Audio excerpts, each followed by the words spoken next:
Hai semuanya, gimana kabar kalian? Semoga selalu dalam keadaan baik. Jadi welcome back di segmen analisa kripto. Di video kali ini kita akan membahas Pala Network. Ini di request salah satu viewers di channel ini, yaitu dari @ndwadi 598784.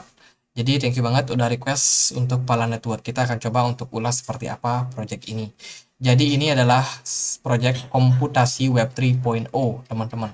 Dan kalau kita lihat informasinya di CMC, untuk token ini itu bergerak di dalam AI dan juga big data, privacy, dan juga substrat.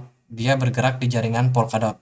Ya, kalau kita lihat dari segi pergerakan harga hari ini, Pala atau dengan kode PHA itu udah mengalami penurunan sekitar 2,8%. Harganya saat ini ada di kisaran 2.200 something. Ya, untuk supply maksimal itu dia punya 1 juta token, dan baru rilis itu sekitar 400 jutaan aja. Oh, tokennya sorry, jumlahnya 1 miliar token, teman-teman. Dan yang baru dirilis baru 453 juta saja. Ya, untuk volume perdagangan token ini mengalami tren penurunan 21,7%. Jadi sangat signifikan untuk tren penurunannya. Kalau dari informasi yang lebih lanjut, dia merupakan privacy, di mana teman-teman bisa melakukan transfer tanpa takut ketahuan. Ya, dia juga running di para chainnya Polkadot ecosystem. Nah, PA ini adalah native token dengan utility yang sangat banyak. Trust Computing Resource, terus data exchange fee, terus juga ada security, guarantee, dan juga untuk government. Jadi bisa untuk perusahaan. Let's say kalian punya perusahaan, kalian mau mengintegrasikan perusahaan kalian menggunakan teknologi blockchain yang aman, yang privacy, itu teman-teman bisa menggunakan fasilitas dari Pala Network. Terus dari segi Twitter ya, ini dia punya Twitter Pala Network centang biru. Ini resmi, dan kalau kita lihat dari segi announcement mereka itu lebih banyak mereka sharing soal kemampuan kecanggihan teknologi mereka, seperti contohnya kecepatan transaksi, kapabilitas, ya jadi semacam itulah. Ini ada beberapa gathering mereka ada sempat sharing di New York, teman-teman, untuk ekosistem project mereka. Tapi dari event sendiri hari ini belum ada ya. Aku sendiri coba cari dia informasinya di white paper. Ini white paper dari Pala Network. Itu panjang banget, teman-teman. Ada 18 halaman, tapi tulisannya kecil-kecil. Jadi kita banyak sekali harus mempelajari ya. Tapi di sini sekilas aja ada beberapa hal yang cukup menarik, yaitu teman-teman, kelebihan dari project ini itu adalah confidentity atau kepercayaan lah, kepercayaan diri ya. Terus juga ada kode integrity, teman-teman, code integrity. Jadi bisa dibilang project ini itu sangat mengandalkan kepercayaan. Dan juga kalau teman-teman berada berada atau berinvestasi di project ini, tentunya itulah yang bisa teman-teman dapatkan. Apalagi yang paling penting kalau kita berada di dunia keuangan, itu pasti kepercayaan yang nomor satu. Bla bla bla bla bla bla, dan ini banyak sekali rumusan-rumusan ya, abstraction confidential contract. Jadi ada banyak. Nah, ini ada cara kerjanya, yaitu dari Polkadot. Ya, dia berada di blockchainnya Polkadot. Kemudian ini Pala Network blockchain, dia punya blockchainnya sendiri. Kalau teman-teman misalkan punya perusahaan mengintegrasikan, nah itu perusahaan kalian pasti bergerak di ekosistemnya Polkadot juga. Jadi itulah kurang lebih desainnya, dan informasi yang di atas ini. em, nah, ini ada integrasi dari mereka dengan Intel ya. Intel perusahaan chip gitu, teman-teman. Jadi dia ada hubungannya sama pergerakan ataupun sama yang namanya teknologi daripada komputarisasi, terutama yang bergerak di bidang chip seperti Intel contohnya. Jadi ya otaknya itu adalah di sini. Jadi mereka join di Intel XGX. Aku sendiri kurang begitu paham apa ini, tapi yang pasti adalah integrasi yang dilakukan ini seperti kerjasama ya.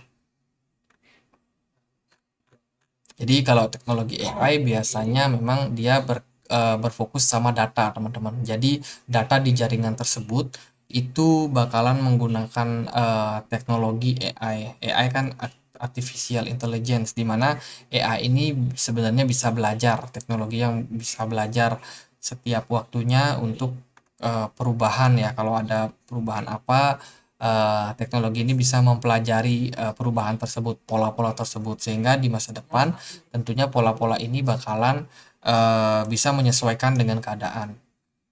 Dan dari beberapa info di Pala Network sendiri, ini adalah beberapa kelebihannya ya. Yang pertama isolate, terisolasi, kemudian terpercaya, kompatibel. Ini di banyak server, di banyak chip tadi. Kayak contohnya itu ada AMD, Ceph, ARM, SGX.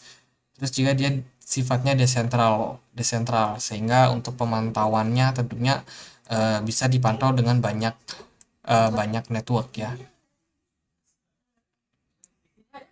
Ini beberapa proyeknya, jadi ya banyak lah. Ini dia terintegrasi dengan beberapa partner, Polkadot, Kusama, Parity, Akala, Max, dan lain sebagainya. Ini banyak partner mereka, dan we have done. Mereka udah mereka dibuat di 2018 kuartal keempat, dan so far mereka dapat juga kerjasama dengan DIM ya, PDIM, dan ini Libra, ini dari Meta sih. Meta, dan ya saat ini mereka masih tetap sustain. Lalu dari pemberitaan yang lain, ini aku cek dia di Etherscan, teman-teman. Etherscan dari kepemilikan, ternyata banyak orang yang punya kepemilikan daripada project ini ya. Ini ada wallet sekitar 46 sekian persen. Berarti ini adalah token yang belum diterbitkan. Karena kan tadi kalau kita lihat dari data CMC, token ini baru 453 ya, 453. Jadi masih ada sekian token yang belum dirilis. Dan kalau kita lihat dari kepemilikannya di Etherscan itu cenderung cukup besar. Mungkin ini perlu diupdate. Kayaknya sih bakalan cukup relate. Jadi artinya adalah yang punya kepemilikan token ini yang paling besar yang beredar saat ini itu adalah Pala Network sendiri. Dia punya 33%, teman-teman. Binance, Binance punya ya. Binance punya sekitar 7%-an. Terus ini pada Pala Network Bridge juga dia punya 3%, Binance juga punya 2% lagi, Binance, OKX, Binance, KuCoin, Gate.io, bla bla bla bla. Jadi dari segi kepemilikan koin itu adalah nama-nama besar yang teman-teman harus perhatikan. Kita juga harus lihat ini volume perdagangannya cenderung turun, teman-teman. Artinya semakin sedikit orang yang memperdagangkan proyek ini dalam jangka waktu 24 jam terakhir. Lalu kesimpulan aku untuk proyek ini tentunya kita harus lihat juga ke depannya seperti apa. Karena AI, proyek dengan teknologi AI itu ternyata banyak saat ini. Jadi ada banyak token yang juga berada dalam apa namanya, kategori yang sama. Contohnya adalah FED, GRT, Ocean, Agix, RLC, Ali. Jadi ada banyak.